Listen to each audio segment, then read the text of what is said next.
Hey, David Alderman. I'm back here with another video, and what I'm going to try to do, and it's probably going to take 3 parts, but I'm trying to explain how I come up with my pricing and how I value the time I spend in my art, and just kind of go over that.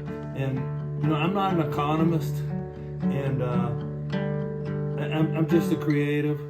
But I'm gonna go through some aspects of how I view it, because some of the people that have contacted me now that I'm marketing myself more, really globally, are asking me some of these questions. So I'm gonna try to get down to this, and maybe it'll make sense, and maybe it won't. But anyway, it's the value of art, and this is part 1. And one thing that we went over on the other videos was how neuroaesthetics, that's the science that studies how your brain is affected by the art. And we learned how art actually makes a difference in your physiology.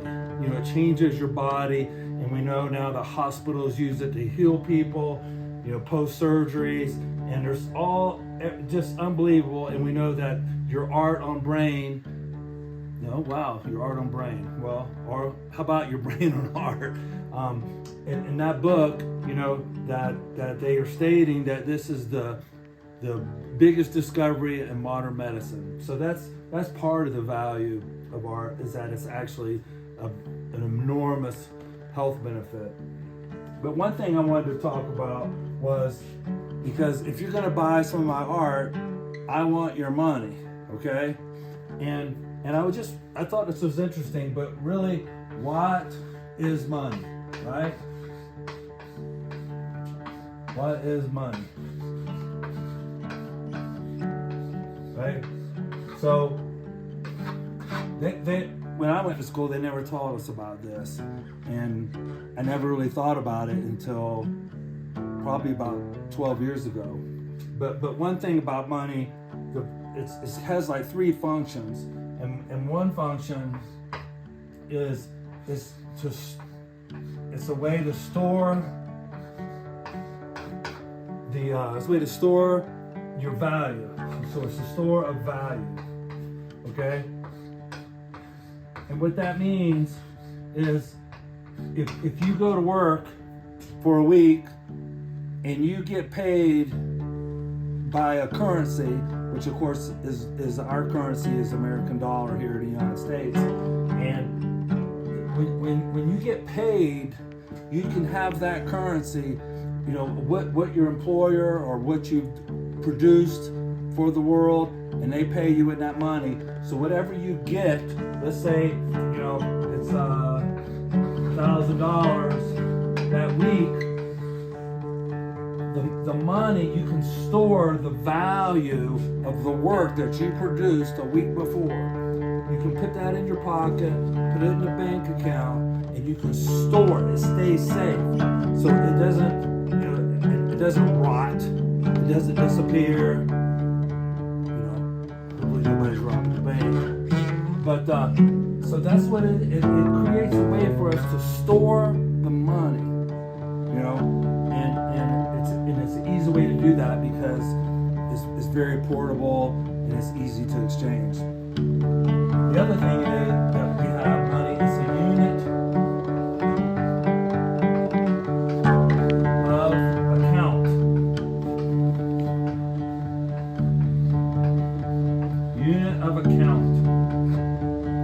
And that allows us, if I'm going to go buy a car, or if you're going to buy a painting, and I say this painting is $5,000, you can understand what it takes for $5,000. So I'm not asking for coconuts, and you're not giving me chicken eggs.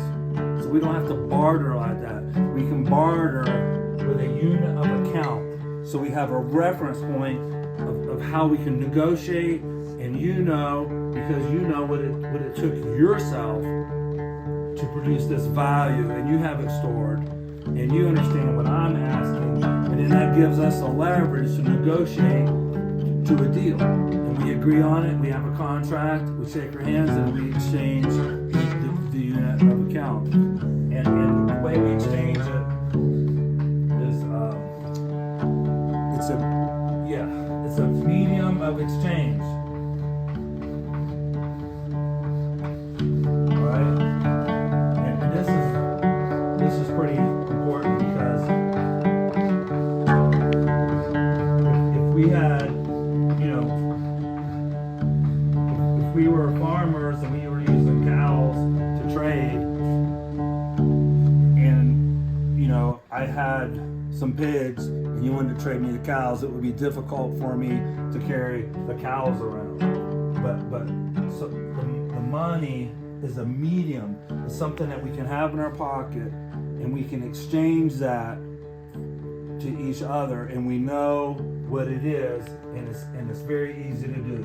So these are the three functions of money: to store value, unit of account, so we know we could have a ledger and we would know what you owe, and or we can divide it into smaller portions. You know, you can divide it into very small pieces, the value, right? And then we have the medium of exchange, which is, you know, we do that with currency. We used to always we had coins and we had dollar bills, and now we have, you know, digital, which is, you know, credit cards and all sorts of stuff. So that's the three functions of money, right? So that's we're both on the same page, and I am asking for your money. Now there is a piece of this puzzle right here, and this is the store of value. And you would assume that when you make $1,000, you could keep that $1,000 in a box or under your bed, and that $1,000 should still be able to buy you. It should hold the same value of what you worked for years ago. Okay, that's the way it should work, but it of course it doesn't. We all know that, right? Okay. So one thing about art is your art, when you purchase art, an original piece of art, that piece keeps its value. Okay, the art keeps its value. So traditionally, through time, when the very wealthy, they would a lot of them would put their value that they've earned into art.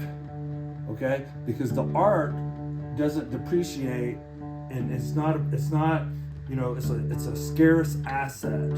It's a scarce commodity. There's only one of it. So they would buy expensive collectible pieces of art, and what the reason it held its value because it was not duplicated. It held, it's collectible, it's scarce, and there's only one. Okay, if you have $1,000 and you hold it, and I keep making the money, this $1,000, you know, I keep printing the money, the value of this goes down. So if you go to a big box store and buy a piece of art, decorative, that's fine. It's great. You know, decorate your house if you want. But if you want to buy an original piece of art, and you know, you could, small pieces, you know, you could buy originals for $10, or you could buy originals for $10 million. But that art, original art,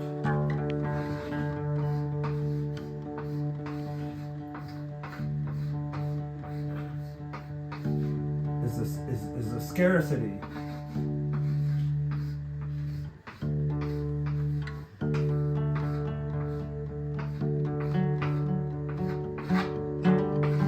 scarcity asset.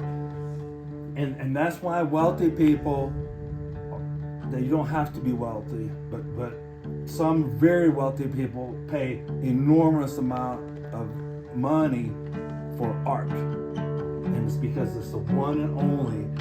And when they put their value, the money that they made, into that art piece, it increases. Okay? Scarcity assets increase. You know, if you buy a piece of land on Miami Beach and it's the only one, and you bought 3 blocks of it when it was, you know, very inexpensive, that is worth so much more because there's no other land like that. It's the only one. If you buy a collectible, if you buy the last one of a certain car, or, you know, they do a lot of collectibles, but art is the big thing. That's not the total reason. That's not the total reason how I create the value of my art, but it is something to consider, because some of my art could be pretty expensive. You know, over $10,000 for a 40 by 60, and it is an investment. But that investment doesn't decrease. It's not like a car or like other things that you buy, because it's only if you buy an original piece, your value, your money is going to be secure. All right. If something happens and the money goes away, what they would do is they would take the art and go from one country to the next country, and it would still hold its value, because it wasn't a currency that got devalued. So if you look, a lot of times when countries invade other countries, they don't go to the banks. They chase gold and art. Those are the 2 things that a country will do when they invade another country. So I'm going to go into how I create the value, okay, that you want to spend your money on. But before I go into that, you know, we need to understand that when you buy an original piece from me, that's the one and only piece. All right, it's not redone. It's not digital or anything. I sit down and make it with my hands. So that's original. It can't ever be reproduced, and it can't be devalued, you know, unless somebody destroys it. But that would have to be you or somebody else, and that has happened to some original paintings. That's why they're kept in museums, or some, you know, you want to insure or something like that. If you buy a $20,000 piece of art from me, of course you want to insure it in case of fire or something. So anyway, I hope that makes sense, and peace out.